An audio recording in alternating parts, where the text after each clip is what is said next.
the Enterprise GIS Architect of the CIO State Office. Next, we have Ryan Jerome, NCLGISA Business Director. We also have Cassandra Hoekstra, NCACC. It should give us a Legislative Council update.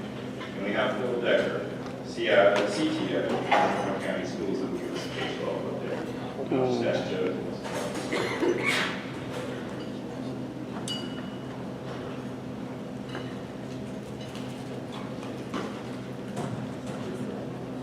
Hey, good morning. We'll start off by thanking Brad and Ray and Ryan for giving me the opportunity to participate in this morning's session. My name is Joe Seawash. I'm the Enterprise GIS Architect with the State's Department of Information Technology and North Carolina Center for Geographic Information Analysis. This morning I'll be giving you an update on Next Generation 911, its implementation status, and moving forward some of the issues that will be important for your GIS groups and local governments. To start things off, for a show of hands, how many people have at some point had to dial 911? Think back to when you had to do that. Think back to the composure, think back to why you had to call 911. Somebody needed help. Some of you, a loved one, somebody you care very deeply about. 911 is one of the most important, if not the most important, business process in the public sector. And the ability to be able to do this flawlessly is really a matter of life and death. In calendar year 2014, across the state of North Carolina, public safety answering points fielded almost 7.3 million 911 calls across the state. That's just under 20,000 calls every single day. In the 15 minutes that I will talk to you this morning, over 200 calls will be made to 911 in service and provision. The first 911 system was developed in Alabama in 1968, and much of the same technology principles and implementation has remained the same in the intervening years as we've changed and upgraded and developed new telephony technologies for first cellular and then voice over IP. This became an extension of the original technology from the 60s. Today, as analog networks are being replaced in the field and to PSAP centers, this conversion to an IP technology is going to change the way that the person needing help is connected with somebody who can answer that phone call and get them the help that they need. With the change to a digital network, you'll have opportunities for improved services, efficiency, and reliability that we'll talk about in a few minutes. North Carolina General Statute establishes the North Carolina 911 Board.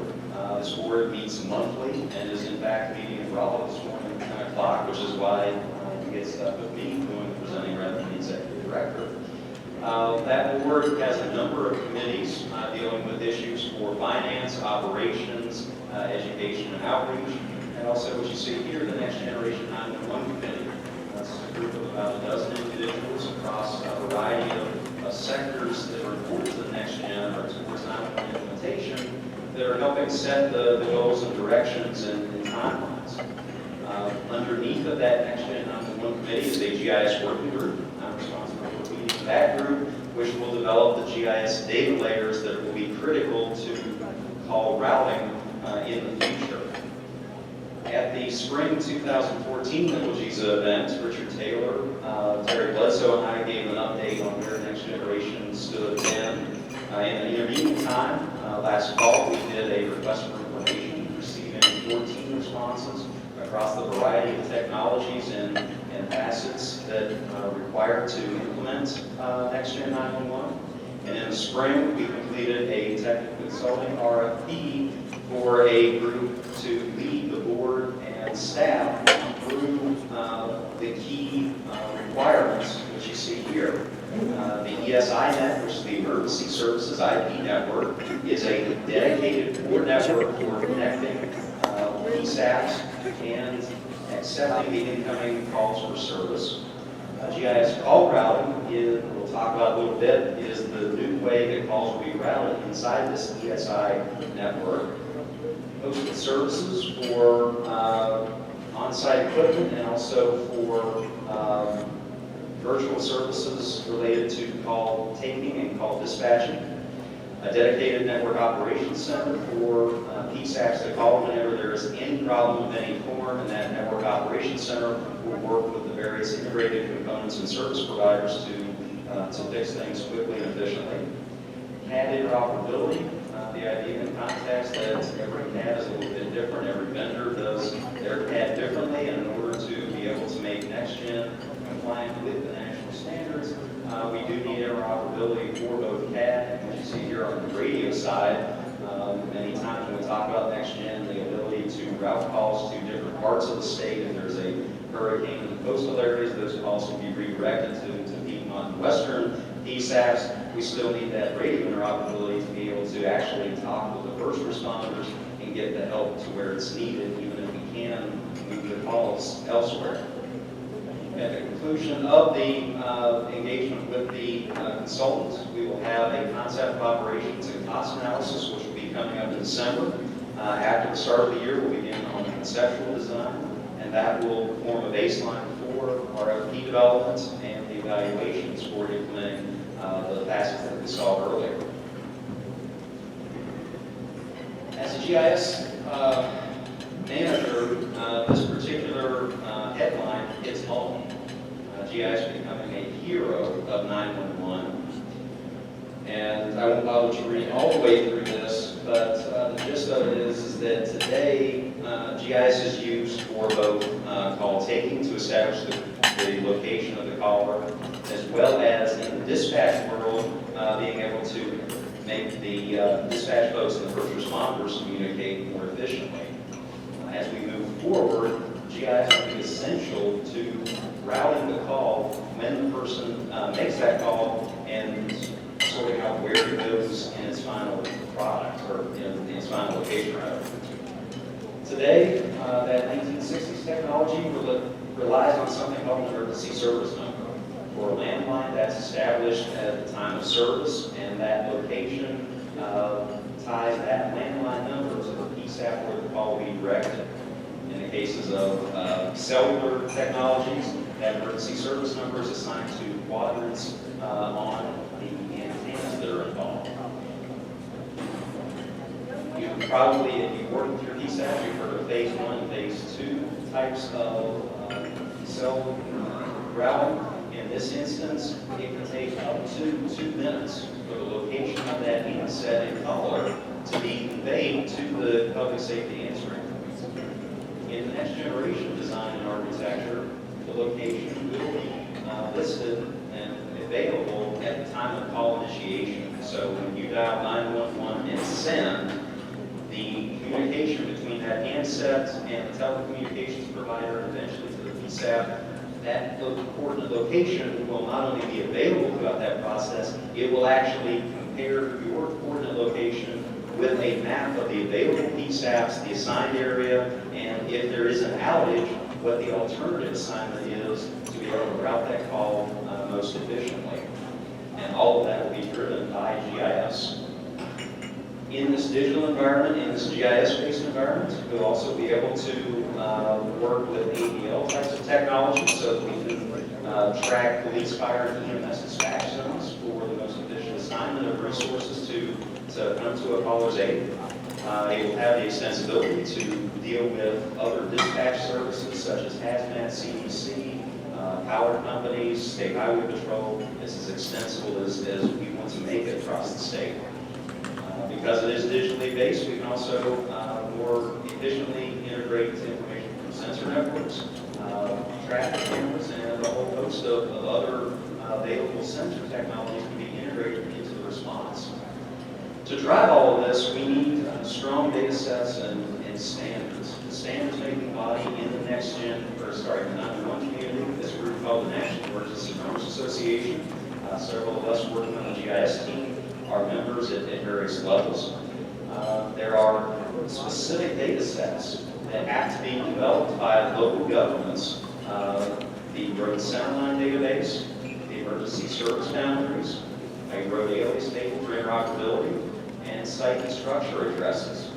These are authoritatively assigned at the local government level, and to make the full configuration and standards requirements for NEMA's I3 architecture, these get aggregated into a statewide resource so that in the instance that we conventionally talk about being able to reroute the calls, that information already exists and is accessible for the PSAPs.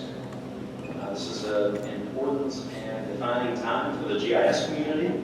The standards required for NEMA in terms of accuracy are on the order of 98% to be able to integrate GIS data with existing MSAG and ALI information resources.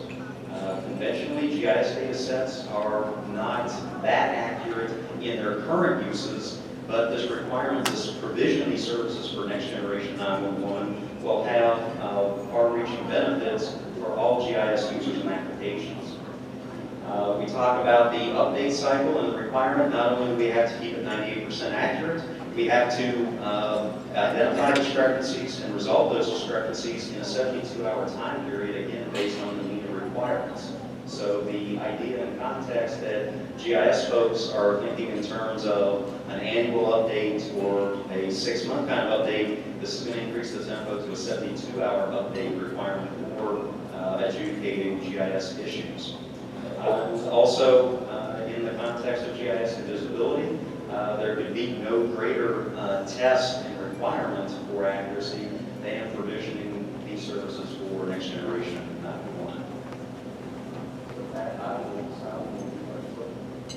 Okay, thank you very much for your time.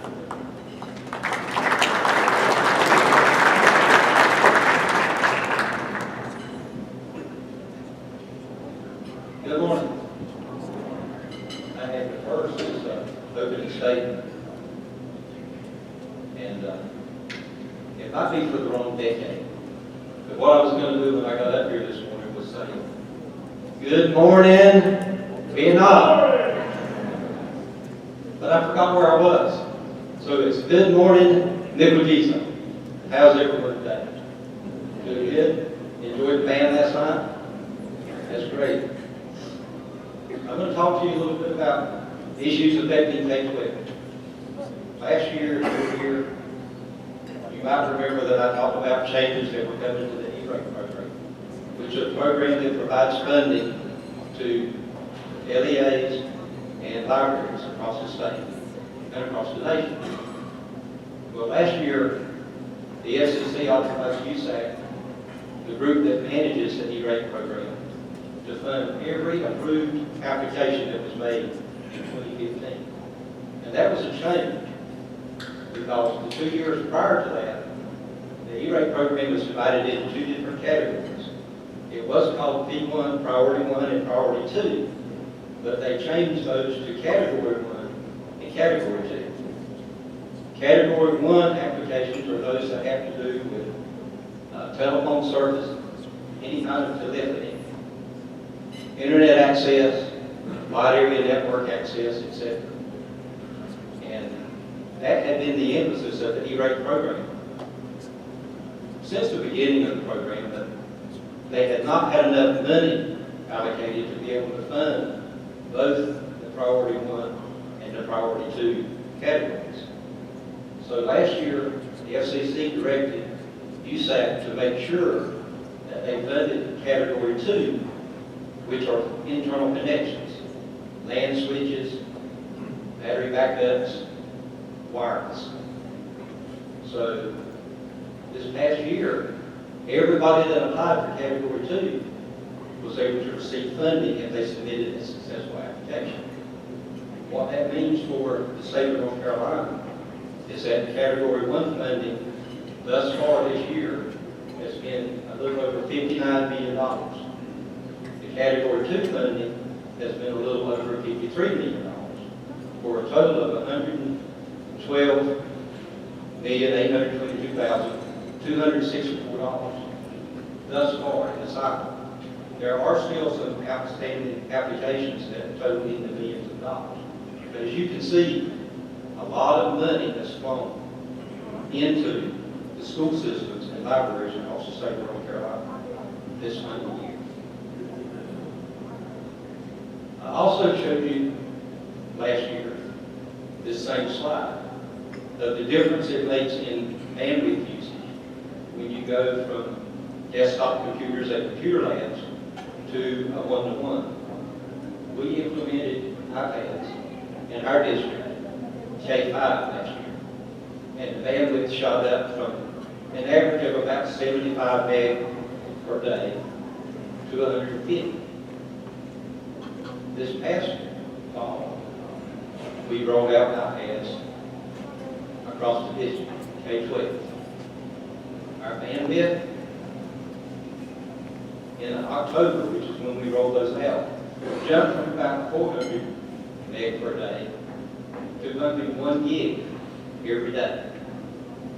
Because of that, and the fact that we get our internet bandwidth from NCNC basically for free for schools, which is a great deal.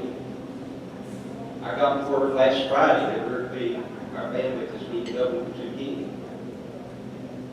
And that's a good thing because right now with our cap at 1 gig and all those devices, we have almost 9,500 iPads that are on our wireless every day. So there's a lot of bandwidth being consumed. The other thing I wanted to talk to you about is DDoS attacks. Last year I showed a slide, and you'll see there's a peak in March, which is near the end of the school year. April, May, and June, when the school gets out, those numbers drop. The red bars are what has happened since July. Over the summer, you see the numbers are pretty low. August, the numbers are pretty low because school hasn't started. But in September, we're beginning to see already a jump in the number of DDoS attacks on K-12 school systems. And you would think, well, what kind of a problem does that cause? Well, let me just mention to you something that's happened this month.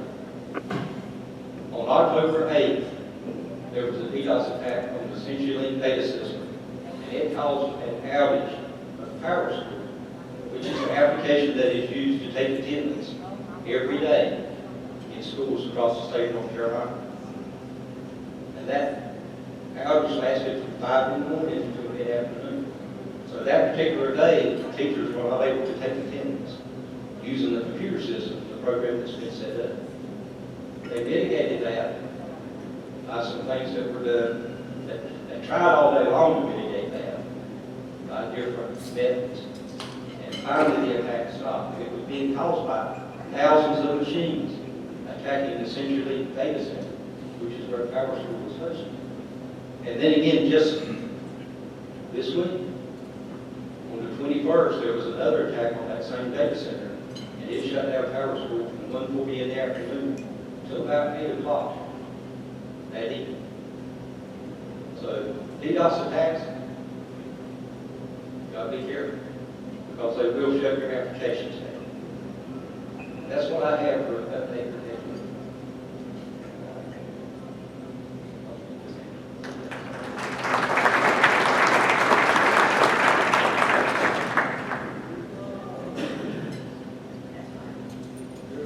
Good morning. My name is Cassandra Hoekstra, and I am the Legislative Counsel for the Association of County Commissioners. I'm going to start by asking your indulgence at the outset. One, I am not an IT professional, I'm an attorney. And this is an area that I'm not very familiar with, but one that I want to learn more about, so I really appreciate the opportunity to be here to speak with you today. What you'll be hearing from me won't be necessarily IT specific. You're going to hear a lot about some of the county's goals for this legislative session and the status, and then I will speak to you about a couple of the technology-related goals. The other thing I ask your indulgence is that I don't have a PowerPoint. I will be speaking from my notes. Is that okay? Okay. So again, please bear with me. As the Legislative Counsel for the Association, I am one of 3 advocates that works at the General Assembly on the issues affecting county government. And we advocate for all 100 counties.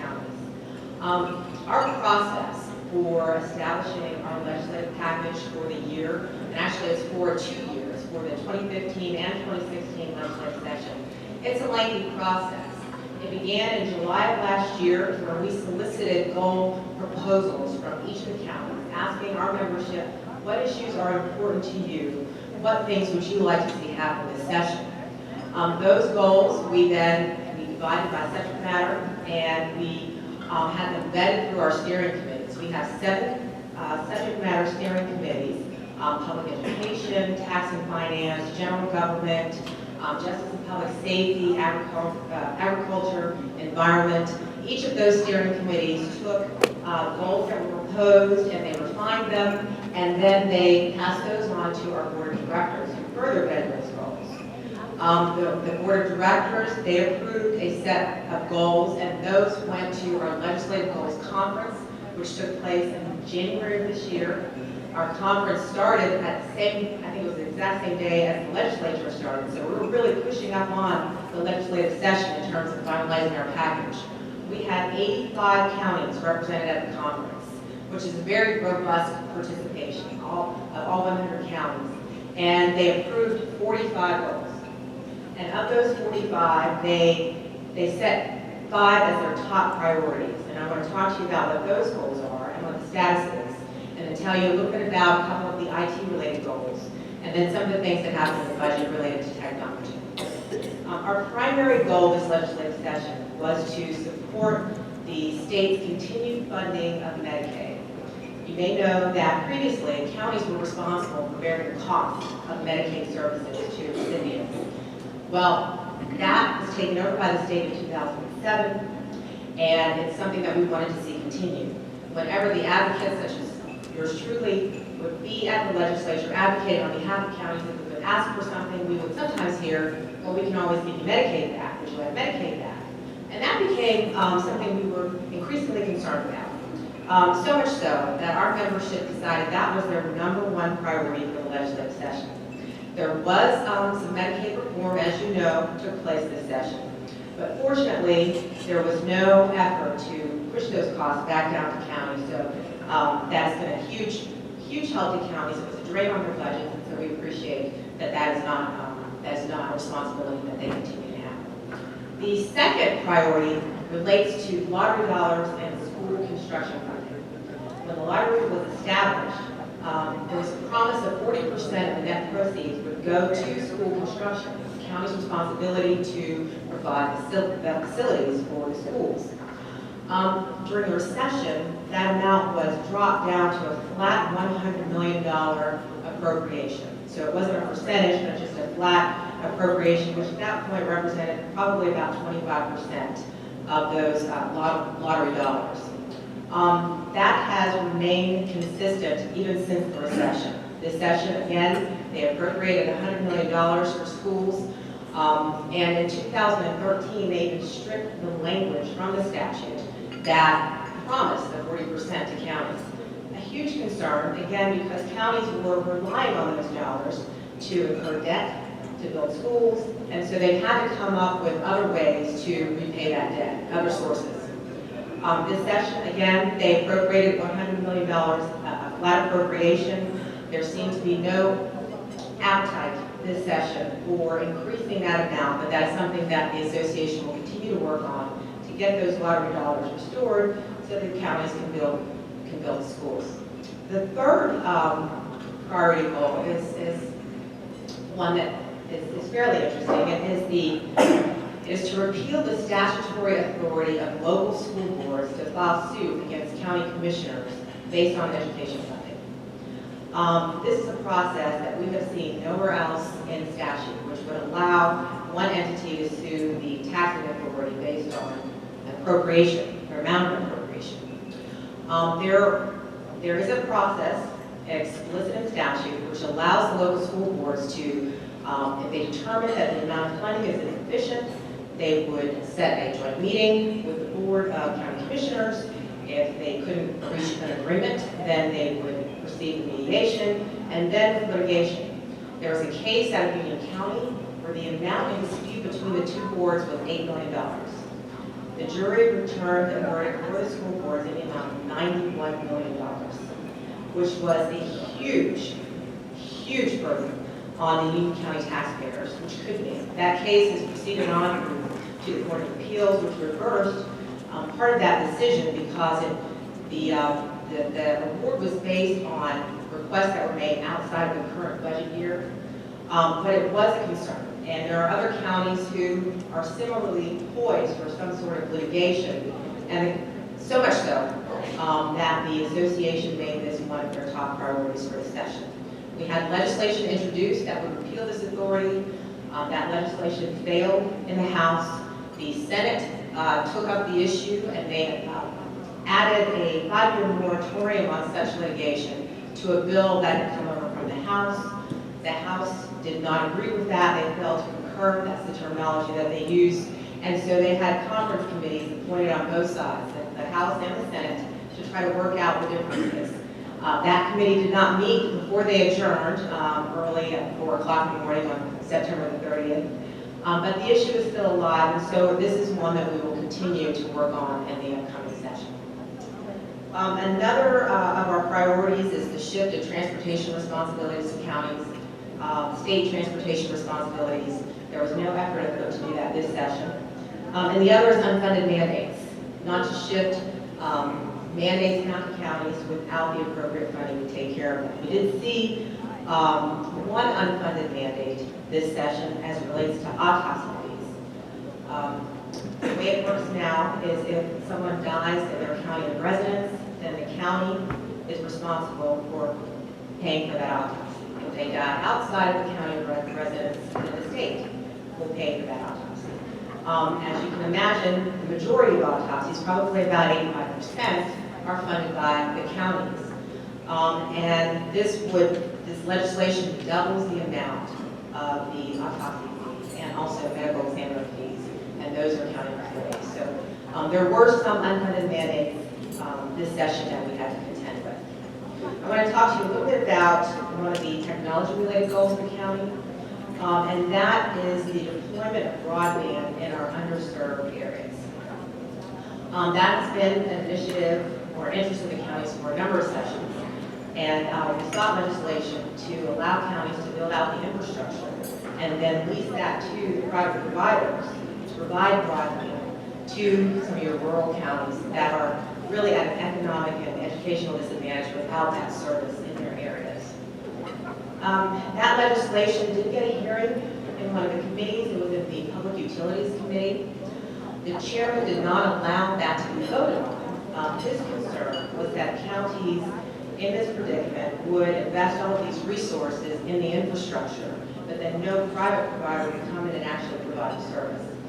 And we could not draft language, come up with language that the telecommunications industry would agree to, which would compel them to provide the service once the counties invested in the infrastructure.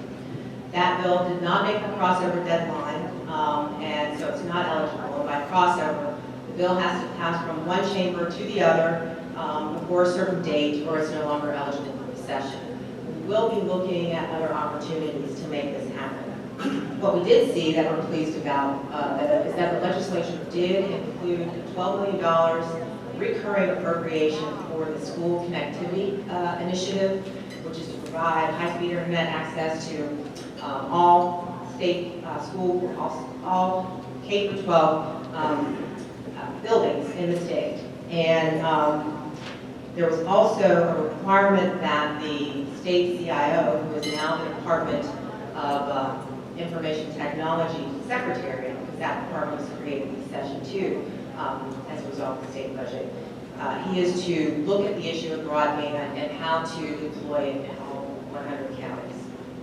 The other issue that is technology related is one that Mr. Seawash, hope I'm pronouncing that correctly, touched on, and that's 911 funding.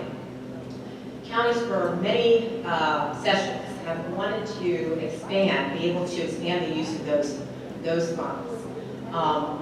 Currently, in the law, those dollars can be used for call taking, which is any equipment or furniture inside of the PSAP, inside the 911 center.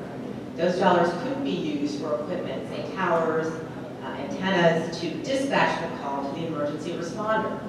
And from the county's perspective, that's the essence of the system. We sought legislation to expand those uses, but again, the discussion of the legislature this session was Next Generation 911 and how to fund that. And some legislation was passed this session that allows the board to set aside 10% of all the proceeds, 911 proceeds, to establish this next generation 911 fund, to build the system out statewide and to allow counties to get onto the system. There was a piece in that legislation that would allow counties to use PSAP grants for expenses that weren't previously eligible. So they could use them for towers and construction costs to provide the dispatch ability to the 911 dispatcher.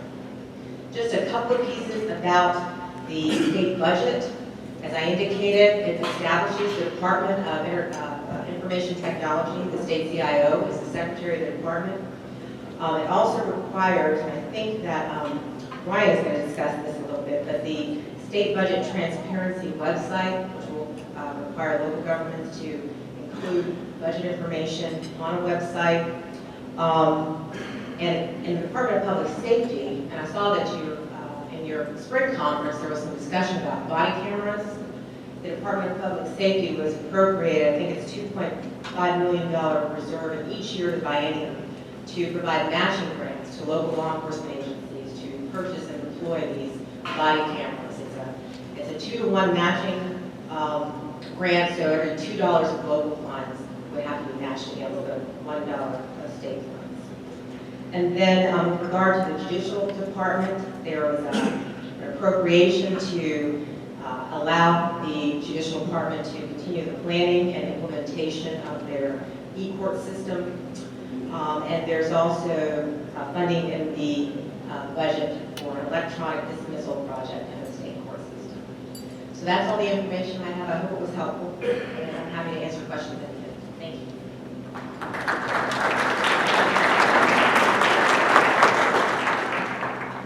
Thank you, Sam, for attending today. Number one, driving down from Raleigh, it was real refreshing to hear a lot of that great information coming from the county. Thanks, Jeff. Also driving in. I also think it's appropriate in the school board associations and also between the county association, you guys sit next to each other. That's nice. Ironically, I was in this building last week for the North Carolina League of Municipalities Conference, and one of the noticeable differences is when our elected officials sit in the audience, look out now, and some of the NCLGISA members on a Friday mornings got sunglasses on. So that's a little bit of a difference, but they all went up when we started handing out the evaluations. Legislature convened in January 14th during September 30th. Very, very long session, 137 legislative days. So, marathon session, you can see 1,666 bills filed, 363 bills practiced by our organizational will. 66 of those denoted as critical or high importance. So as I've talked in previous meetings, the tone has always been about attack on cities, attacks on local government. And I think, at least with this session, a lot of that still rings true, but there's been a little bit of a reprieve. So as our legislative department has been reporting out to our board and our membership, we were anticipating much worse, but came out a lot better, but taking a guarded approach to that. So many of the same processes that we have in place, they're in place at the county association to prioritize goals, we also do on the municipal side. So a lot of our goals were met in the session.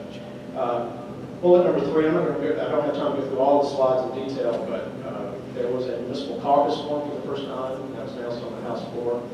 And essentially kind of that tone of being less of an attack on cities and more of a compromising session. Film grants, that was one of the things we talked about in the spring that was very much in danger. So $30 million provided both years of the biennium have been restored back for film incentive grants. This has been important because the North Carolina film industry, especially around the Wilmington area, is so important to the local economy. So we're already starting to see some of the production studios starting in other states like Georgia and moving to other areas in the Southeast. So hopefully these film grants will help keep Iron Man 3 and other films filmed in North Carolina. The budget bill, House Bill 97, this is the big one. Passed both budgets in April and May. Again, we feel like many of these items include some positive items for cities. Just some of the highlights is the sales tax base expanded to repair, maintenance, and installation of tangible personal property. All that goes into effect. There's a lot of discussion about the state tax the state collected sales tax. Anytime we hear that, we get concerned, both I think at city and county level. Once it stays in state's hands, or it's collected in state's hands, that reimbursements and disbursements sometimes are slow in coming back out, or there's just opportunities to hold those.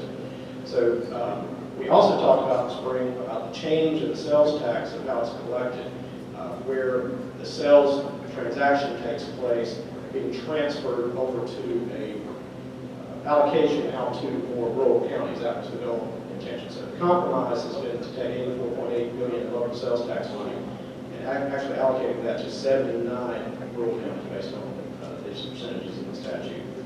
And then 17.6 state sales tax is actually transferred to the locals. So the good news is no local governments are projected to lose money under this new sales tax change. We've seen some improvements on proposals that have repealed local sales taxes, projection of reduction in revenues from numerous jurisdictions.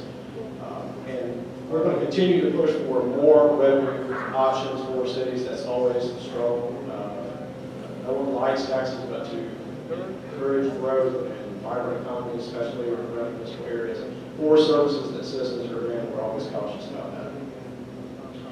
So there was some changes with Powell. Powell is funding for street maintenance for locals. And essentially what this change does is it used to be tied to a gas tax allocation. So you collect pay the pump, and it's collected and then dispersed back out to the various local governments. And for the first time, the actual Powell bill is not being derived from gas tax revenue. So it's a basic direct allocation out. So that's one of the new changes. The Powell bill's been around for a long time. This is since the 50s. So that's a fairly significant change. All cities are now authorized to levy a municipal vehicle tax up to $30. And the language does provide exemptions for those populations 10,000 or less, and a tiered repayment for cities up to 50,000. So it tends to be for more of the small, medium-sized cities. And this does only apply to projects that begin or have begun after January 1st of next year. Historic preservation tax, that has also now been revived. This was something that was very much in danger. Apologize for these transitions of catching. So the historic preservation tax credit's been reinstated for the next 4 years, starting on January 1st, 2016. There's language in there about allowing for income-producing and non-producing properties going forward. So we think this is also a good bill for downtown revitalization efforts, either on the commercial side or on the residential side.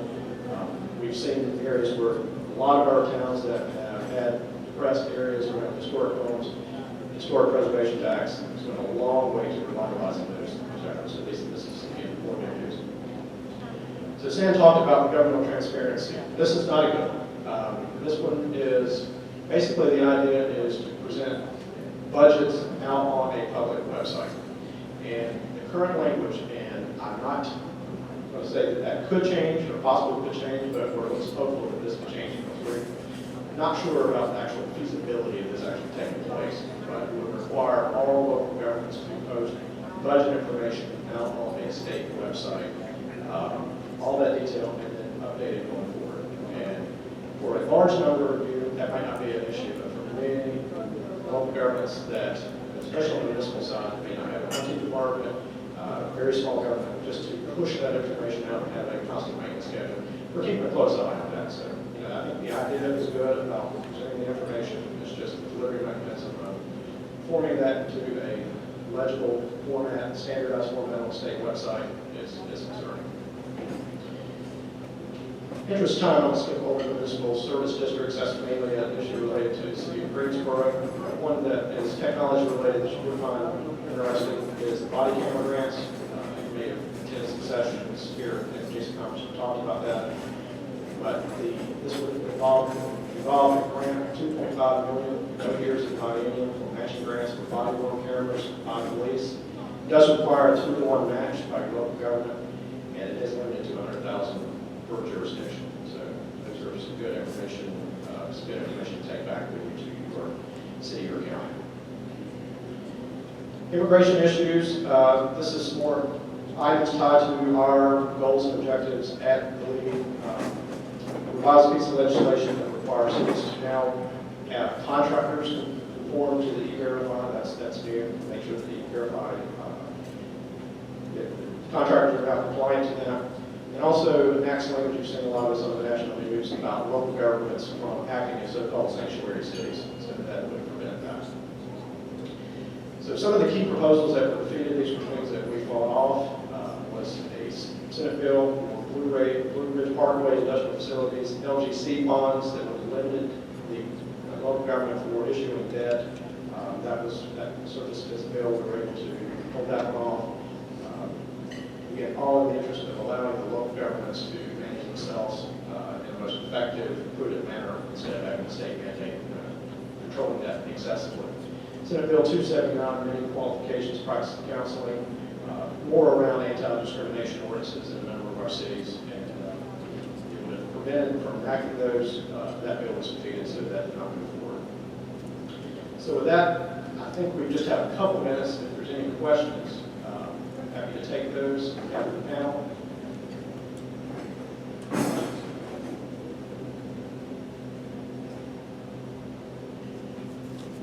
Okay, hearing none, I guess we are going to be on break for 30 minutes and then back into the room and we'll have our closing session. Thank you.